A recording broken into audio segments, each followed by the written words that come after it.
introduce all different speakers. So I've got a very exciting announcement, which is really connected with this evening's events.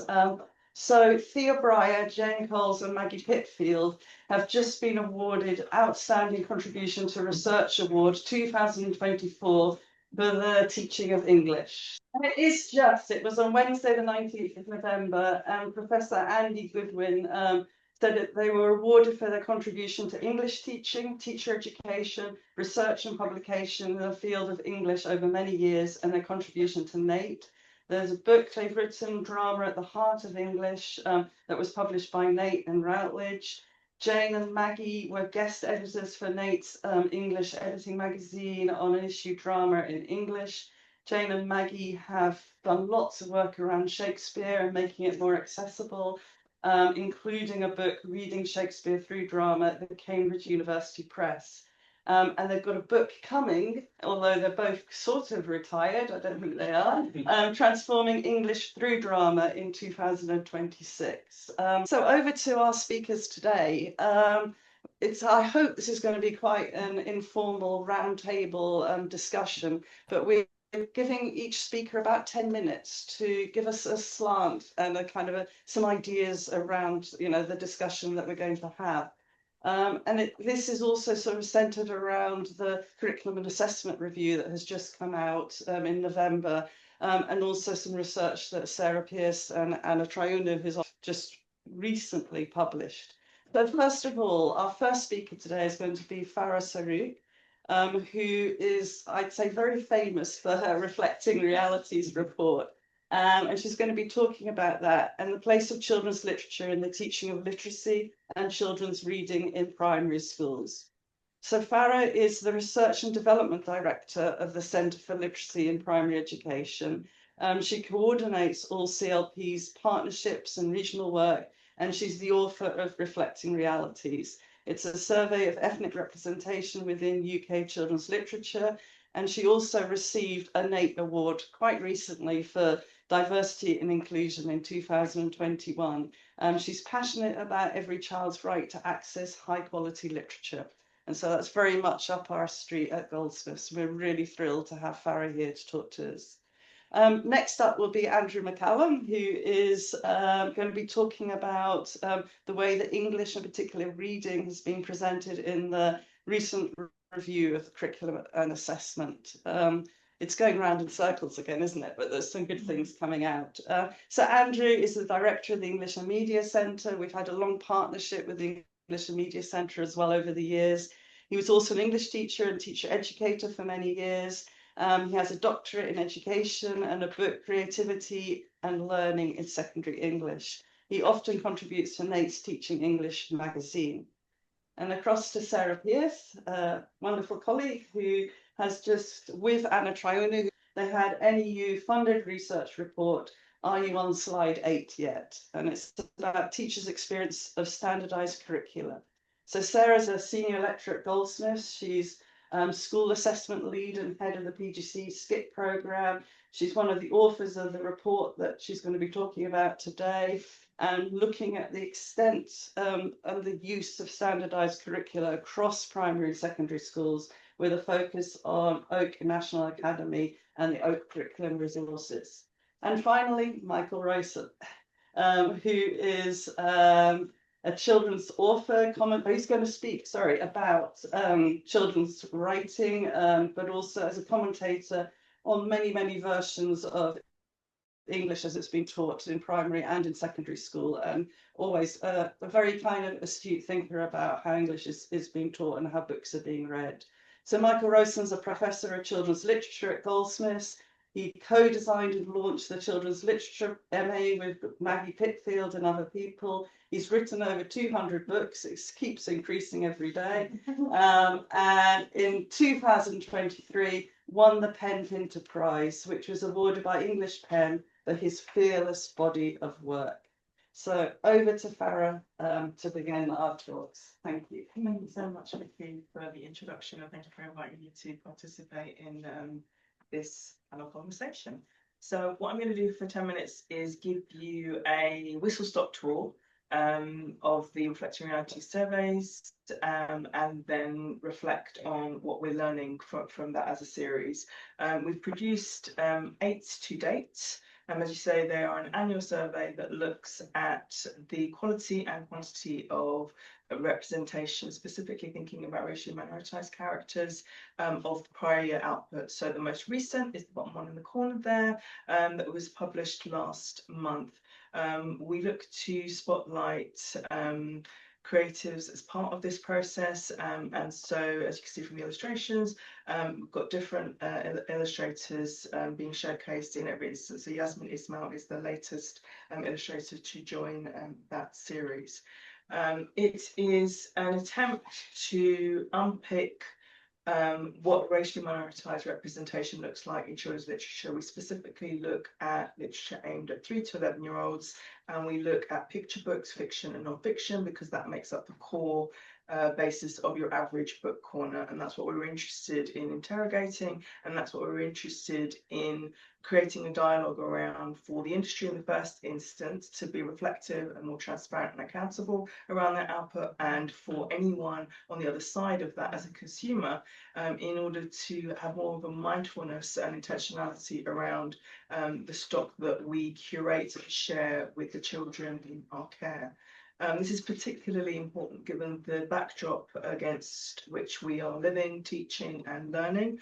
Over the almost decade now that we've been delivering this work, this is just a snapshot of some of the lowlights of life in the UK, and the ways in which these milestones and these key events have really shaped dialogue around what it means to be British, around identity, and around how we move forward as a society. And books play a really integral role in that dialogue, because they have the capacity not just to support children along their pathway to becoming literate, but actually can serve as really crucial tools of social justice, in that they can either exacerbate the polarizing discourse that is currently occurring in the public domain, by reinforcing problematic tropes, by reinforcing erasure or marginalization, or they can redress and counteract that discourse by centering multidimensional, well-considered, thoughtful characterizations and stories that center racially minoritized characters. So as I say, we produced 8 to date. We devised an analysis framework that would allow us to interrogate the casting, its composition, the quality of that presence, what it looks like in the foreground, what it looks like in the background, the themes, the genres, and the breadth of representation within that respect. When looking at main cast characters, we reported in the first year that only 1% of main cast characters were identified as coming from a racially minoritized background, and we juxtaposed that figure with 32% figure just to indicate that's the profile of the average classroom, and this is the profile of the literature itself.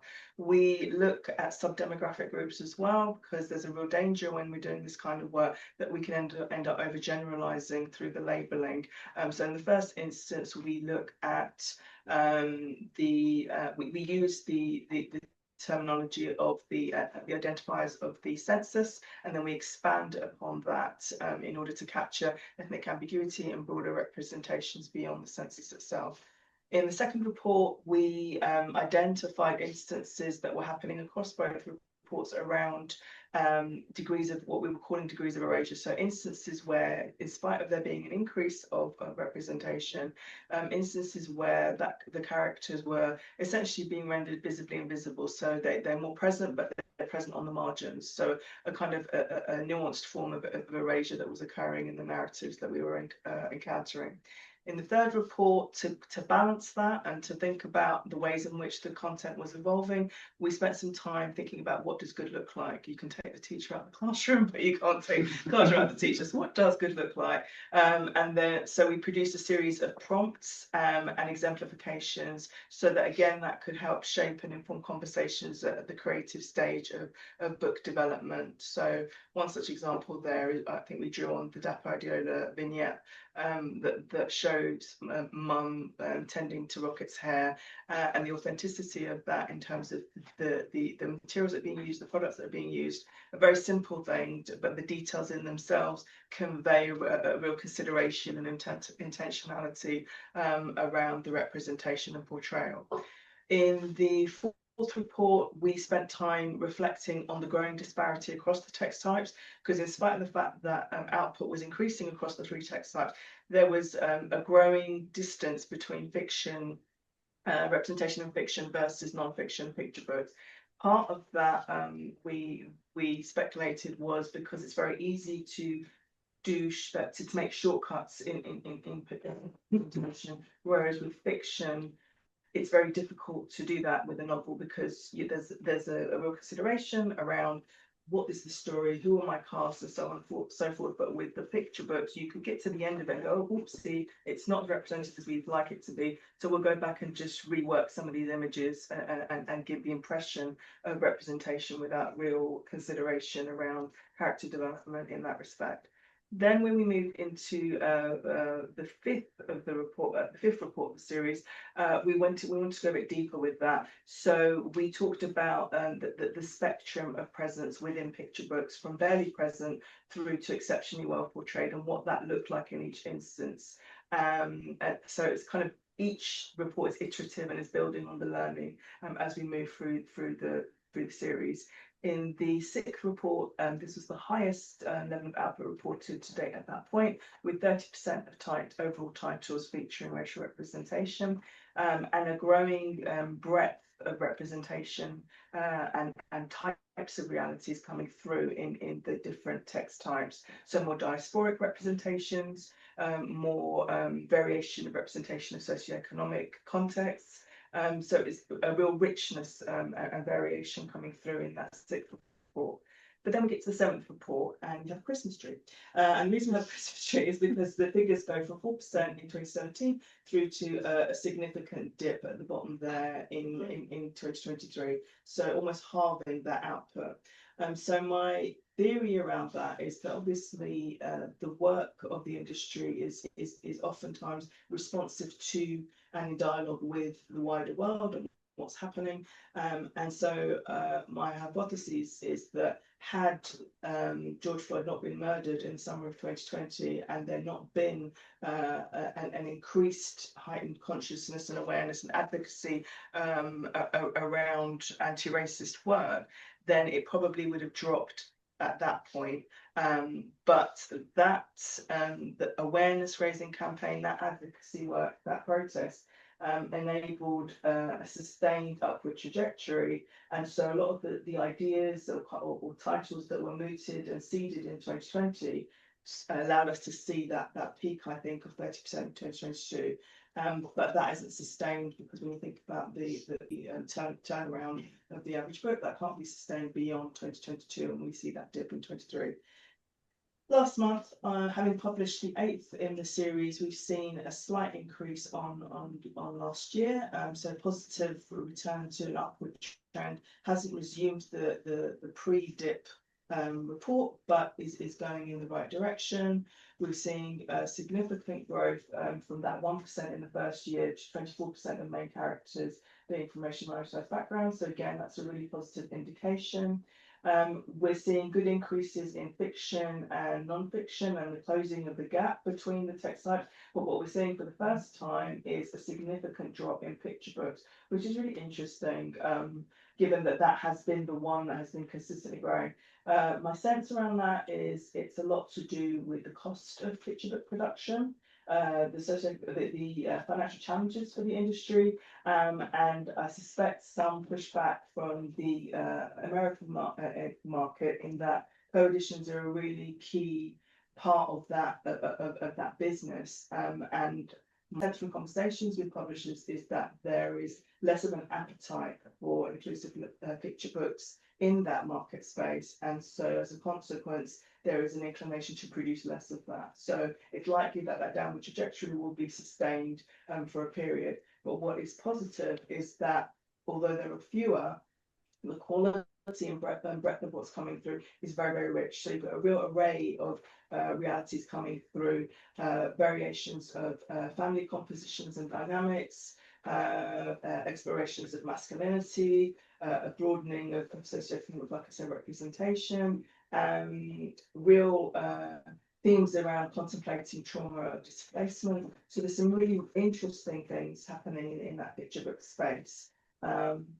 Another thing to say about fiction, which is steadily growing and that gap is closing, is a really interesting development around the representation of characters from different religious backgrounds. So we've always monitored whether or not really the character is aligned with a particular religion. And what's been interesting in the last couple of reports, and in this one it was very quite prominent, is a growing type of representation of religious groups and religious individuals. So typically we will have encountered foundational texts and what I'm calling foundational formative texts. So texts that mark Hanukkah, Christmas, Eid, Diwali, so how we celebrate, how we mark milestones and anniversaries. Texts that talk about, so that would be our foundational texts that draw on traditional narratives from different religious ideologies and traditions, and texts that document the historical component of religions. But what we haven't seen as much of before, that we're seeing a lot more of now, is what I'm calling mainstream texts. So texts that centre characters from different religious backgrounds in texts that aren't primarily about religion. So Bobby plays the blinder, for example, is a contemporary diasporic comedic middle grade reader that happens to centre a Sikh character, and to have a character with a top knot on the front of a children's book is quite exceptional, and has, since recent times it is quite rare. But we're seeing it in contemporary middle grade literature, we're seeing it in fantasy, we're seeing it in sci-fi, and with fantasy, we're seeing more of fantasy coming through as well. Again, a space for, it appears, for writers to grapple with the tensions of the real world through that format and through that genre. And so then finally, in terms of recommendations, what we're trying to drive home to the industry is that unless we spend time really reevaluating our practices, our systems and our structures, then we are going to be susceptible to swings, because we'll continue to just be responsive to social injustice and cultural zeitgeist, rather than actually applying an inclusive lens at every stage of the publishing process. And that's a key thing that I'm keen to drive through this work, and also echo in the educational space, because again, we are guilty of that in the educational space, because oftentimes what tends to happen is, historically, we will focus in on inclusion at key points in the academic calendar, in response to anniversaries, in response to key events, rather than a core integration of inclusivity as the bread and butter of the piece. What comes most to mind is when we talk about Black history, for example. And there's been lots of discourse around the need to shift in that respect and make it more of an integral feature of the programmes of study. So that's my 10 minutes, I think. Brilliant, thank you. So if you hold on to all the questions, I've got lots of questions I want to ask for Farrah, but so to connect up all the talks, we're going to move straight on to Andrew's. But what Farrah's just been talking about does connect with the curriculum and assessment review, and in the forward to the curriculum review, they say that they want to extend the curriculum and draw out its relevance for young people in classrooms. And so there are parts of the review where we can pick these things up and say, well, how do we go beyond, what's there at the moment? So across to Anne.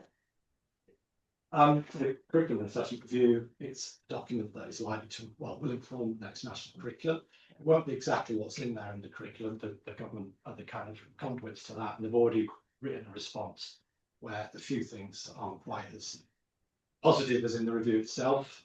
There's not, I'm going to focus on secondary because that's my area of expertise. There's not actually much in there for English and for reading in particular, so this could be a very short presentation. But I'm going to start by going back to 1987 and asking if anyone has read an Ian McCallum novel published in that year called A Child in Time.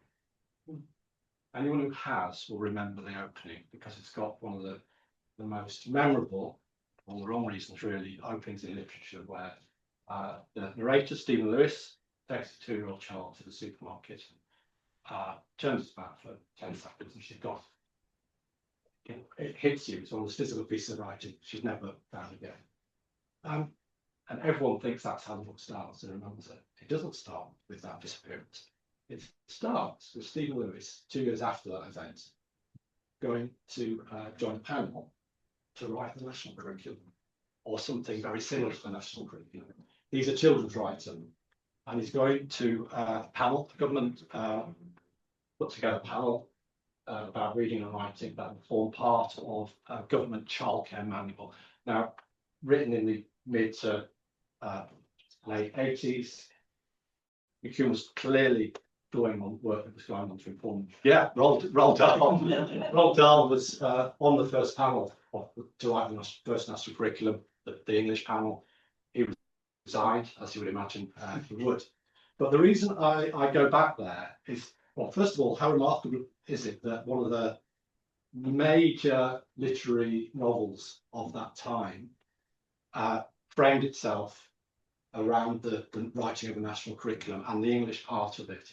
And actually, you have him travelling to the panel, you have the child disappearing, and the next bit of the book is at the panel itself. So the disappearance of the child is framed around the potential disappearance of the child in literature, or rather the child in education, because the debate on the panel is between a kind of progressive and trad, the debates that still rumble on today. And McCallum's a very moderate writer, kind of old school liberal, and Stephen Lewis, the narrator, is a very moderate character, but he sees the value of children's literature. He writes children's literature, albeit by mistake. He wrote a book for adults that thought to be brilliant for kids, and they bestseller. So there's kind of oddness there. But that's the period I entered education, schooling. 1992, I trained the first national curriculum, and the debates were huge. And in the novel, the government surreptitiously write the curriculum and ignore the panels, and someone leaks it and it's discovered, and the public just buy it. It's a slightly dystopian future. So there is a world we live in, and it's the same today, where people want that kind of regressive traditional curriculum. But the first national curriculum that I taught under, it's quite consensual. It didn't specify anything beyond Shakespeare at secondary. And actually, I entered a teaching profession where I could teach how I wanted, and did. And I found myself in a progressive school. I worked next door to a very traditional teacher. She was brilliant. And so you were allowed to do all those different things. The current national curriculum at secondary for English, actually, you can still teach pretty much what you want at Key Stage 3. Not at Key Stage 4, where the GCSE dictates everything. But people don't teach everything that they want at Key Stage 3. So what has happened in the meantime, because it's not been mandated absolutely by government, not in the terms of the curriculum, we've entered really a period of self-policing, self-discipline, Draconian kind of model of things going on.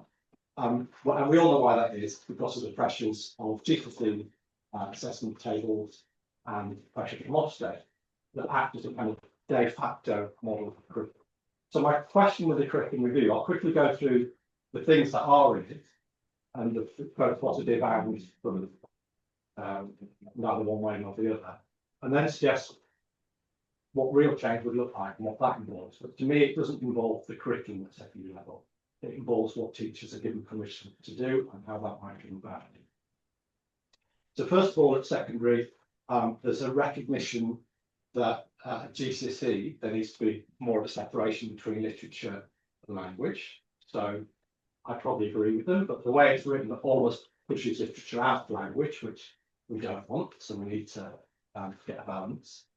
It talks as well about a need, about how the primary curriculum suffers from over-specification. There's too much direction, teach the subjunctive, etc. And at secondary, it suffers from under-specification. You can literally teach anything if you want at Key Stage 3, I would argue, but people don't, because the GCSEs kind of get in the way.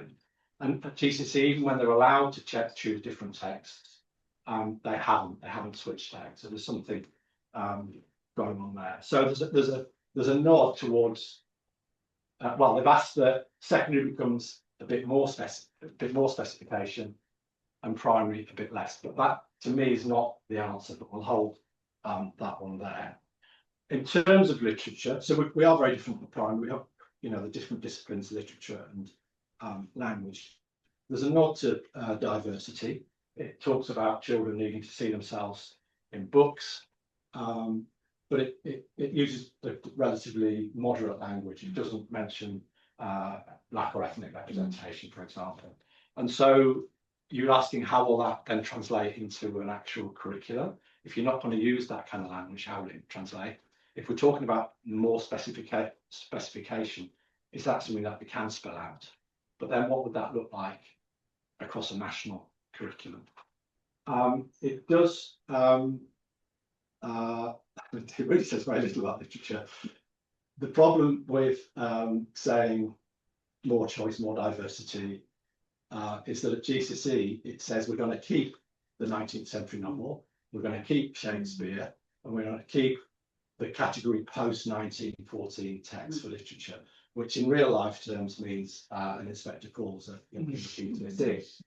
And if those three things are still there, you've really only got 2 slots left at GCSE, one of which is poetry, and then there will be a contemporary novel or something like that. So it becomes tricky if GCSE is still going to be the thing that dictates what goes on. So they're the inverted commas change in literature, very little. A language that changes are potentially more positive if we're thinking about reading, because it's very strong on media literacy as needing to be in schools, both in English and as there are 5 overarching elements of learning. Media literacy is one, the environment's another, digital literacy is another, but media literacy, they firmly put it in English and suggested that will be the new English language GCSE. It's not worded in a particularly media way. They can't quite bring themselves to talk about. They do mention multimodal text actually, which is really good, but they can't bring themselves to say social media or written text in digital form. They talk about ephemeral text and stuff that sort of disappears. Text doesn't really disappear, does it? It's all there to catch us at some point. So the notion of children reading the media is positive, but they talk about because children need to recognise emotive language. I think we do that already in literature and any language study. So it needs to kind of recognise that media is a bit more all-encompassing, but that's good. And then they throw in the curveball of the Year 8 test, which no one really knows what it will mean. No one wants. In their slight defence, when I talk to teachers, it turns out loads of schools already do a Year 8 test of some kind, and Wadding still passes it. That probably knows skills that do it. And so it might be just a way of formalising what's a bit of an ad hoc process. Totally against it, but it's self-policing, isn't it? That we went back to the start. Schools are doing these things that no one actually wants. So, I mean, there is so little in it actually that's kind of at secondary what it is. So we'll get a bit of change. We'll get media back. It's not absolutely into reading. Obviously, it is. Drama will be back in English much more firmly. So that's brilliant. So the kind of stuff that's in Harry Pearce and James' book should become day-to-day reality in English classrooms, one hopes. But for things to change, it was a curriculum and assessment review. There's very little in it about assessment. They haven't, they're not going to, I mean, I think we're in a very difficult place for coursework as a university will recognise. So I understand that. But they could have put in nods towards assessing an aspect of English through kind of spoken words, so a presentation or whatever it might be. They could also talk about assessing languages, spoken language itself, which they may still do, but they could actually sort of very proactively say there are other ways to assess it other than through writing. So that would be one thing that might change.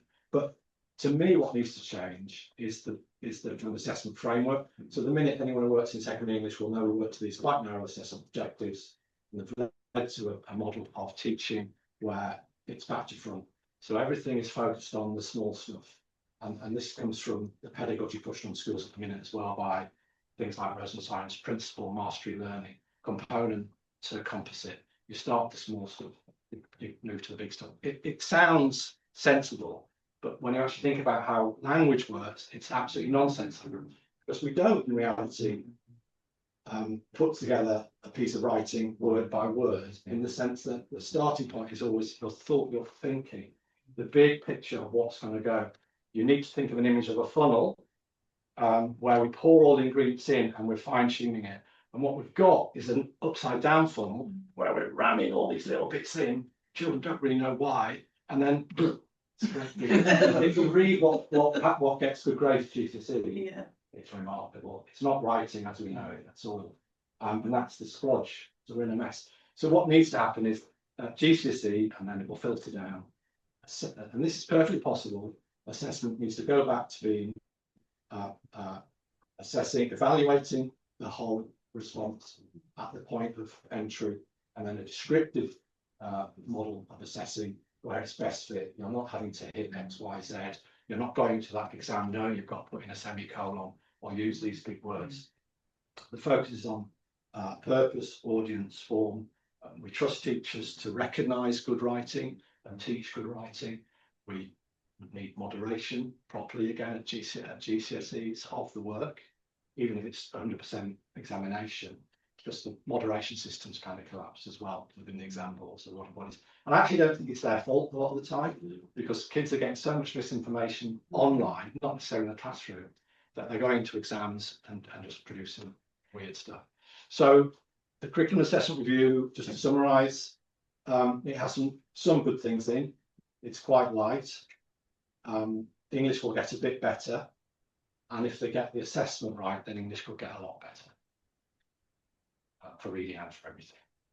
Thanks, Andrew. And I think these thoughts are linking up really, really well, because it's kind of, you know, you are saying, which is really interesting, that at Key Stage 3 we've always had a lot of flexibility, but why aren't we then using that flexibility? So it'll be really interesting to see what Sarah and Anna have found out as well. And I remember they putting multimodal text back in 2007 and then taking them out in 2014, and now they're finally putting them back. And so they're the same with speaking and listening, how many years we had of speaking and listening assessments. And so it's good to hear all of these. And I think the debate around assessment is a really important one. So over to Sarah. Yeah. So yes, as Vicky was saying, I'm going to talk to you about a report, research report that we did for the NEU, Anna Traianu and myself and a couple of other colleagues. And we were looking at these two questions. So our remit was wider than English, but I'm going to pull out what the English teachers were saying in this report, in this short talk. So we were asking, how widespread is the use of standardised curricula in English primary and secondary schools? And by standardised curricula, we mean packages of materials that are just ready to go. So a PowerPoint, a worksheet, a booklet, and it's basically formed as the same role as a script. And the scripted curricula have been part of the US education system for quite a long time. It seems to us that that kind of standardised curriculum package is serving a very similar purpose. And then we were asking, but there's been very little research on it. We don't know how widespread it is, so we were looking at that question. And then we also wanted to look at what impact is that having on teachers' perceptions of their autonomy, their self-efficacy and their workload, because one of the main justifications for standardised curriculum was to address teacher workload. Very briefly, we did a survey of about 1,600 teachers in English mainstream schools, pretty representative sample that was. And then we interviewed 40 teachers, either individually or in focus groups. And we did a bit of a policy analysis as well. Important to mention that the interviews with the 40 teachers were not representative in the sense that they were skewed towards more experienced teachers. So most of the teachers who came forward for interview had at least 10 years experience. And so, you know, it definitely is skewed in that sense, but I think it's very interesting and very important to hear what teachers who've lived through different iterations of teaching are thinking about this new model that they're being presented with. 7 of those teachers were English teachers, and 8 primary teachers also obviously talked about the teaching of English as well. So I pulled out what they were saying from the more general study. Okay, so we wanted to look at these two. I'm going to just give you some brief answers to these two questions. What does it look like, and what did teachers think about this? So the first thing to say is not all of the schools that the teachers were working in were using strictly standardised curricula. So we had some significant minority of the 40 saying things like, if they can tell me when I do a learning walk why their thing's adapted, I'm not going to tell them off for not following it exactly as it is. If it fits their class better, that's what we do. So some schools were, yes, using standardised curricula, but there was leeway for the teacher to make decisions about what to leave out or what to move over quickly. Other school, a few of the other teachers were saying we don't use it at all. You know, we're expected to be independent professionals. That kind of thing would be frowned upon. So they weren't using it at all. But those two groups were in a minority. Much more common was the next slot we see here. So this kind of pattern. So when we said, what does your lesson look like then? These were the kinds of things that we said. Now, I'm drawing from the wider group here, but this included English teachers. So this kind of retrieval, introduction, have a go, plenary, short answer questions, recall, teacher instruction, 5 to 10 minutes, deliberate practice, I do, we do, you do, that classic one, learning check with whiteboard, and then they stand behind this. So very rigid, highly segmented, highly didactic. Direct instruction was the absolute dominant model here. And then occasionally we'd have, instead of the PowerPoint, we'd have a 7 to 8 page booklet and one lesson per page. So half a term, 7 pages. Page 1 is week 1, page 2 is week 2, and basically a script. That was also one of the patterns. This was very common. Then we asked, where's this coming from? Who's making decisions about how this works? And again, very overwhelmingly, we got these kinds of responses. There was somebody in charge of English for the whole MAT. So she basically just said, I'm producing all the resources. She produced every single resource from year 7 to 30, all the PowerPoints. You will deliver this, and that was it. Another teacher said, it's a combination of a head department's preferences and a way of running the department. I have no say as an expert. And then it's, of course, the SELT's view. The combination is completely taking us out of the decision-making process. And then another one, 20 people in the department. They might have a say, they might have a view. We're not even asked what they thought.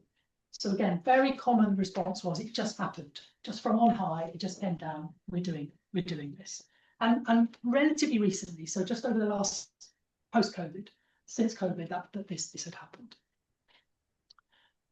Okay, so what does that look like? We asked them about, tell us a bit more about your experiences. What are the issues with that situation? And the most common issue that the teachers had was that the teaching a standardized curriculum, by its nature, by its generic nature, does not enable teachers to meet individual needs. So they were prevented from actually meeting the needs of the children in the classroom. So this teacher said she had a set in year 10, more than half of them were on learning support. I was told with all these kids, I had to match pace with my head of department.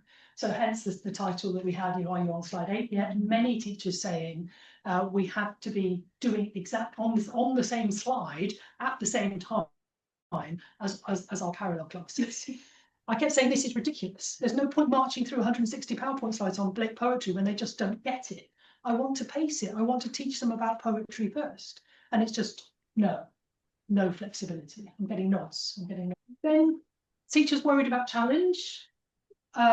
So we had situations like this. The father of a year 7 child was really worried because his child's very creative, writes stories at home. But in lessons, we put up a slide with a sentence starter. And we have a word bank, and the child feels she's not enjoying writing anything. And another teacher started talking about multiple choice as a kind of as an aspect of that standardized curricula, and this isn't really what English is about. For our students, it's too simple. They're going to get bored. They're going to get disengaged. They're going to feel a bit patronised by that material. And then teachers also complained about, were very hurt about the ignoring of their expertise, the kind of dismissal of their expertise. So this is a story that really hit me there. We had a walk around while I was teaching. It's like you have to use 2 adjectives to describe every single noun that you write. Very reductive, tick box. This is what the examiners ask. And the teacher's saying, you know, I've been teaching my children, use with care, they're like herbs and spices, you don't want it overwhelming. The kids are coming along with it, they're getting it. And then I get called up for it in a meeting later. It's like, you just teach the thing that we tell you, especially if we've got someone from the trust watching. So that very uniform thing. And then, sorry, this is a very long quote. I just couldn't bear to cut it because this is actually from one of our interviews who then emailed them later and said she wanted to say this about reading and about why she come into teaching.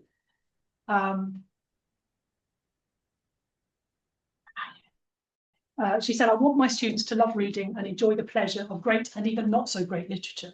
Students do not need to understand every word of a text to enjoy it. Poems have rhythm and cadence and can be enjoyed for the sound of words. Students can love a story without understanding every word. The shared experience of reading and listening and being read to is a pleasure in itself. By turning every text into a formula and testing themes on it over and over kills any possible enjoyment stone dead. There has to be more to teaching literature than reducing it to the mechanical process of parsing grammar and rote learning dictionary definitions of words. And again, that's about teacher expertise. This is a teacher who knows what she's doing and she's being prevented from doing that. And a primary teacher, similarly, rather than being able to choose texts that we think will engage our children and enjoy them, we've again got to go through the PowerPoint and follow a very precise order with the way you read. It's completely robotic, really sad. And so then we asked them, well, does it help with workload? And even that, there wasn't an equivocal yes. One or two teachers said, yes, it does. It helps a bit. Most of the teachers were saying things like this. Yes, it helps with workload if all you want to do is just turn up at 10 to 9 and just read from the PowerPoint. But that's not teaching. And that's not what engages me. What engages me is I want to think about what's working for my particular students. And then again, this second comment, very, very common. Yes, there's less lesson planning, but there's also less ownership. We're no longer teachers because we're no longer teaching lessons that we have ownership of. We're just delivering. And so that trade-off between, okay, saving a few hours in a week maybe by using standardized curriculum was not worth it for most of the experienced teachers that we spoke to in terms of their loss of identity and their loss of what they were doing, believing in what they were doing. And so there was a lot of concern for the future of the profession, a lot of concern for new teachers coming in. So things like this, the teachers saying basically 2 generations in schools below me haven't had that experience of dialogue teaching, of discussion groups, so group work in class, all those things that I think are so important. So we do have to adjust to that and we do have to let them teach using PowerPoints. So there was a lot of that expectation of new teachers coming in, I just need my PowerPoint. And then very pointedly, one teacher said, if all you're doing is changing the slides on a PowerPoint, reading from a script, you do not need qualified teacher status. And there were a lot of concerns about the direction of travel for the profession in terms of their professional identities and as well. I think that's my last slide. Thank you very much.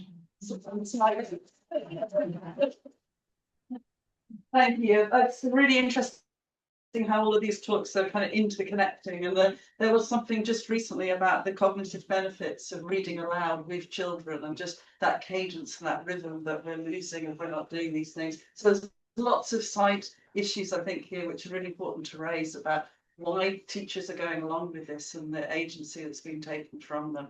So over to Michael, and he's going to be talking to us for the last part. Okay. Okay, well, the first thing I'll do is just bang the drum for writers. It's been a rather extraordinary history. You can go right way back to reports from the 1930s and so on, is that writers are traditionally excluded from discussions about writing in education. It's just quite extraordinary. I mean, Andrew's mentioned Roald Dahl. I mean, why did they choose Roald Dahl? I mean, all right, he was the foremost children's writer at that moment, but why choose one writer? And one particularly quirky writer. It's fine. It's fine. I mean, it was, at least it was a nod in the right direction. But it seems so extraordinary that these reports go on and on and on, and workshops and these models of writing as well that come up, and nobody talks to writers. They talk to other artists. So the New Labour Creative Futures report, yes, packed with artists, dancers, etc. That's right.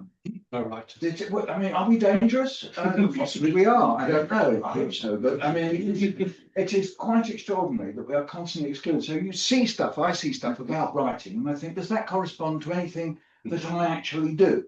And I find myself saying, well, no, actually. I do all sorts of things when I'm writing. I mean, just as a little laugh sometimes when kids ask me and I'm doing the show and they say, what was your favourite subject at school? I say daydreaming. And I mean that quite seriously, in the sense that you can't write unless you daydream. You have to have a space and a moment in which you just go zzz and wonder what it is you're going to write.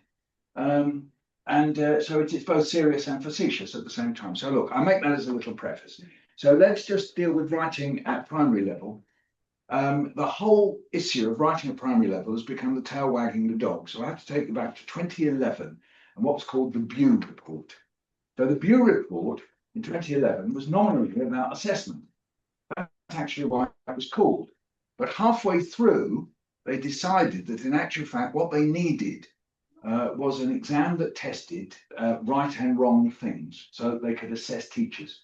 And somebody popped up with the idea that the one thing that you could test teachers on was their ability to teach something that they called grammar. Because grammar had, and you can find this in the report, new report, the grammar has right and wrong answers. Well, you won't find a linguist who would agree with that. Or if you do, you'll find a linguist who's very, very, very reductive. That most linguists will say, well, the amazing thing about language, and as it happens particularly in English, is that every time you try and catch what English is, it escapes out of your hand. So there aren't right and wrong answers.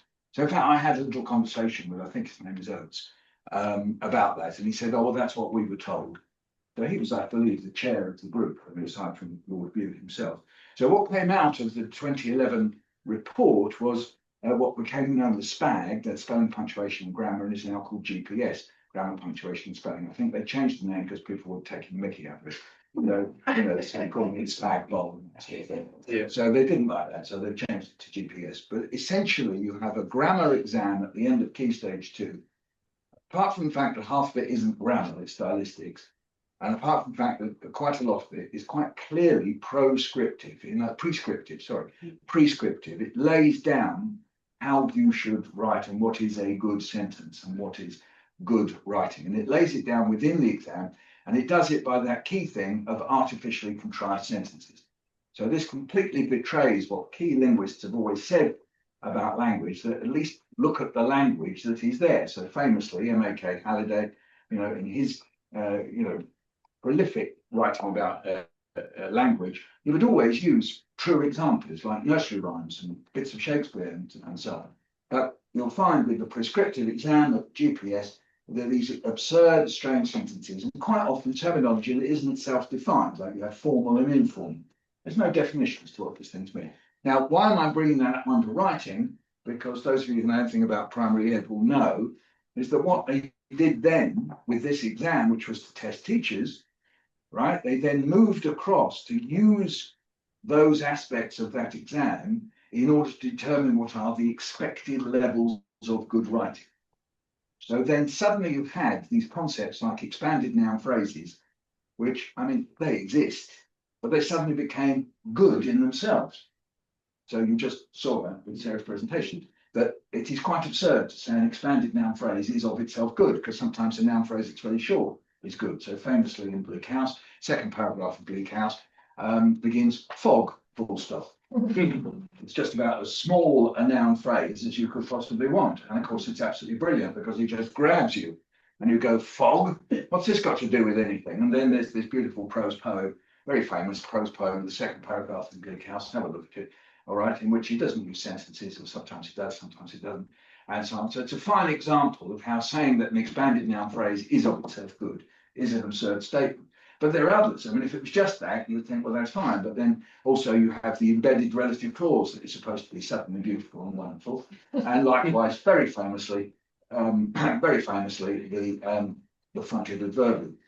And quite often people say, well, what is a fronted adverbial? I did a degree, I did a PhD in English. What the hell is a fronted adverbial? And the answer to that question is and it's quite interesting. What is the fronted adverbial doing there? Why is this an expected level for writing at primary schools? It's because apparently, and this is only gossip from my point of view, is that Mr. Gove he was very keen on this whole idea of this grammar exam. So occasionally he hired a group of linguists from University College London in the form of Richard Hudson and Baz Arts and one or two others. And he would pop his head round the door every now and then and check up whether they were doing what he wanted them to do. That's not because he's a professional linguist, because he isn't, not professional anything. All right. So he would pop his head round the door and say, "Are you doing the subjunctive?" And they'd go, "No, because we're not really happy that there is a subjunctive in English, because when you compare it to the French subjunctive, which you can conjugate, the English subjunctive seems to be a rather random set of things like, you are right to do this, and I request that you be this. You don't really go, I want the subjunctive." So he apparently stamped his feet and they went, "Okay, we'll then ask the kids to do a subjunctive." So it's quite absurd. So linguists aren't agreed about it, and Gove wanted it. And with the fronted adverbial, apparently he said, I'm told, I may have been misrepresenting, but he said, "We need some more stuff." And as it happens, Richard Hudson, I think this is the story, he'd read about fronting adverbials, which we do all the time. We say, "Hopefully I'll go out." And it's really very so simple. Genuinely, I really think this. Or we might also say with clauses, "When I go out, I'm going to wear a coat." It's something we all do naturally, but he said fronted adverbials, and this sounded very good to go. So he went, "We'll have fronted adverbials." Nobody had ever heard of them before, because normally they're called either as adverbs, sentence adverbs when I was at school, or something that's called adverbial, adverbial clauses, adverbial phrases. Anyway, and nobody bothered to ask, "Well, can you have a fronted adjectival?" Which I've asked Baz Arts several times, and he gets very angry every time I ask him. And of course, of course, they don't want to admit that. So anyway, that's why that happened, and that then got bolted on to writing and expected levels. So you can go to gov.uk, see gov.uk expected levels of writing, an example of a piece of writing, and there's a nice piece of writing by a child. And then the comments that are the kind of standardized comments you should make about this piece of writing, and they are all about the linguistic features. And not at all about whether the words you used, whether it was moving, whether it suited the audience, what were your other criteria, whether the purpose, whether they had purpose. It is all, when you look at it, and just irony of ironies, one of the descriptions, because I am a clause nerd from way back in my education, they've actually got some of it wrong. I mean, just technically within their own terms. So they describe something as a subordinate clause that isn't a subordinate clause. So I had a little giggle about that. So even as they're trying to determine this stuff and lay it down for the purpose of controlling teachers, they actually get it wrong. So you've got this great grid over primary education, primary writing. And so that aspect Sarah mentioned of the secondary kids, year 7, coming up saying adding adjectives to nouns, that comes directly from the expanded noun phrase nonsense. And I've seen this as a parent. I'm a nightmare parent, as you can imagine, turning up at parents' evening and the teacher saying, "Well, it's very good because he's expanding his noun phrases." And me thinking, is that why writing's good? Anyway, I'll be quiet. Okay, so that's just on the writing side. Now, when we come to reading, well, you can see, I should just say that in the curriculum review, they've actually taken some of these criticisms on board. I don't know whether it's because I sent a very long track, but it's possible. I noticed one phrase of mine being reproduced, so possibly they did. But, it is quite absurd for the reasons that I've given. And as they put it, this decontextualized grammar being separated and segregated off on language and use. It is trivializing linguistic analysis, it's trivializing language. And also, it's very, very poverty-stricken in terms of its linguistics, in its descriptive method, if you like. But anyway, we'll get into that.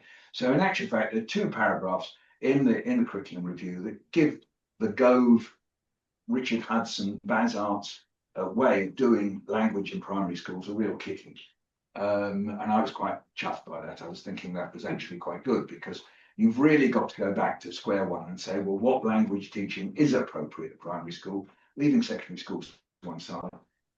Do we want to have descriptive linguistics of some kind? If so, how does it support writing? How does it support reading? So those questions were never asked in 2011. That's the key thing. So it's good that these questions are being asked again, probably. Now, when it comes to reading, so you have a tension going on in reading. You have, on the one hand, the pull of comprehension. You saw some of those words popping up a bit earlier. So the basic pull in comprehension, whether it comes from old curricula or whether it comes from, head top down from maths and so on, is basically that you have a piece of writing, and what you have to then do is retrieval, inference, chronology, and presentation. So these four, this absolute formula of faced with a piece of writing, you have to use that system. So a lot of reading is skewed towards, you have a piece of writing, it's quite often an extract, so it's not a complete piece of writing. So the whole idea of a piece of writing that has coherence from beginning to end with the purpose that the writer had, there we are, that naughty word again, writer, all right? So quite often you can do those four things without actually a total piece of writing.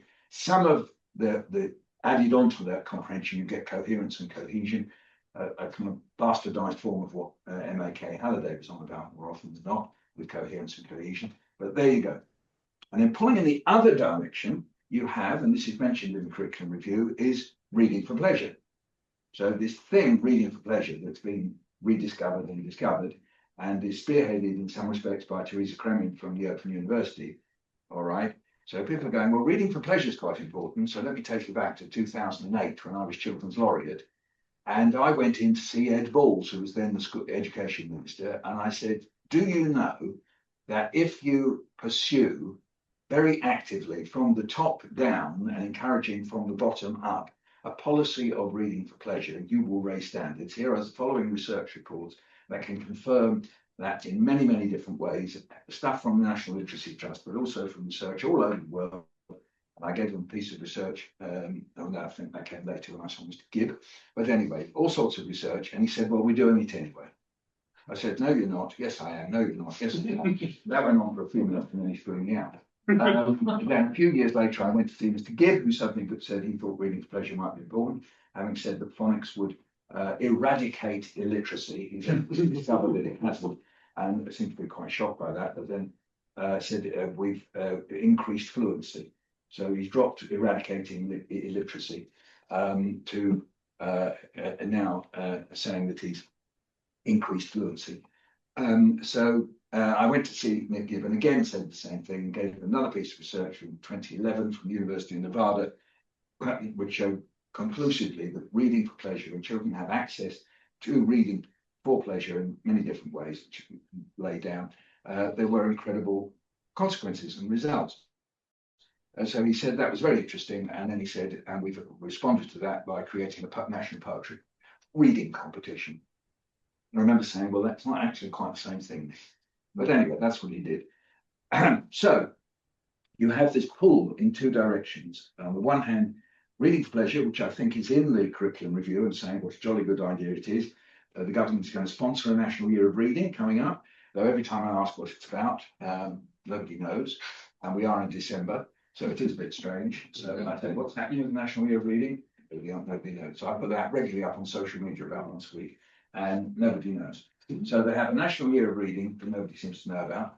But we have this wonderful work coming from Teresa Kremin. We have wonderful work from the CLPE with the Power of Reading, which has been in place now for 20 years or more, which in a sense embeds reading for pleasure also in a pedagogic form as well.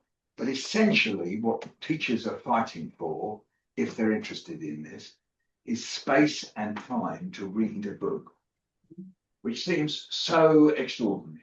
I mean, either we believe that reading a book is a good idea or we don't. And at the moment, there's a vast amount of primary education, I can't speak for secondary particularly, but for primary education where there isn't time to read and enjoy a book. All we can say is, children, it'd be a really good idea if you read a book. There's a library down the road, why don't you go there? Or we might have a library in the school. And again, to be fair to this government, they are putting in place libraries for primaries. So they're doing that, but that needs professional care and professional support. You can't just bang a pile of books into the school and hope that children will read for pleasure. You need secondment either from the start to have time to be a teacher librarian, or you have to have shared librarians going around a cluster of schools. So you share a librarian between 4 or 6 schools. That's what you need. Otherwise, this will just die on the branch. It really will. It will be just totally tokenistic. So as I say, you can see it in the curriculum review. There's this pull in the two directions. We must have comprehension, because that way we find out whether children can You can remember things, you know, Billy has a blue hat. What colour is his hat? Blue, excellent, it's a tick, 1 mark. It was raining. Why was Billy wearing a hat? Because he supports Chelsea? No, because it was raining. Wrong. No, that's naught. No, nothing half for that. Supports Chelsea. Yeah, but he does support Chelsea because it's a blue hat. No, that's wrong. 1 mark. Again, no mark for that. So the retrieval stuff is very, very mechanistic. But if it goes good, anyway. So that's the struggle going on, and I'm very interested to see what will happen and where this place for reading for pleasure. Just a little anecdote I'll finish with, which is Mr. Scotney, my head teacher at my primary school in 1957. All right, he was a very formal bloke who actually gave him cane for booing a teacher in the playground. Very formal bloke who we were quite scared of. He actually, on Friday nights, Friday at the end of school, Friday evening, would come in and read us a story. And I can remember the novel he read. It was the novelisation of the film Hue and Cry, which is a great film, 1948. Set in the bomb sites of London. And it's a sort of Emil and the Detectives, it's slightly derivative. But anyway, he read us the novel. And the way he did it was very interesting. He'd read us a chapter. And when he got to the end of the chapter, he'd go like this.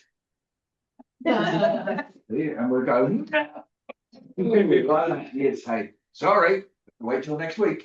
And then walk out. And what happened in the week in between was not comprehension, but was us acting out the book. Excuse me, talking about it, making predictions, harvesting, word I often use, what had happened previously, making all sorts of inferences and guesses, and desperate to read it. As it happens, it was quite difficult to get hold of this book because we used to go to the library and say, can we get this book, Hue and Cry? And the local librarians think it's very difficult to get hold of. But anyway, and then we would read the next chapter following week. And it was a fantastic way of reading a book, just reading us a chapter. And we were desperate. We wanted to know what happened next. And he got all the way through to the end. And there were no tests. We weren't tested about their book at any point, but we absolutely adored it. And I've never forgotten.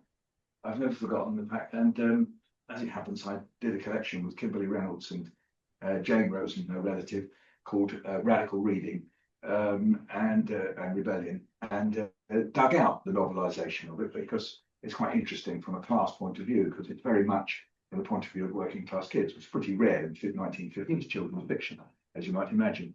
And so, yes, I've managed to make a connection across my whole life with Hue and Cry. And let me recommend the movie. The person behind it is Daniel Day-Lewis's father-in-law, Michael Balcon.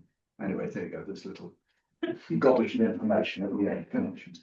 Anyway, that's I think the dilemma and contradictions and paradoxes going on in primary English, primary writing and reading at the moment. Thank you.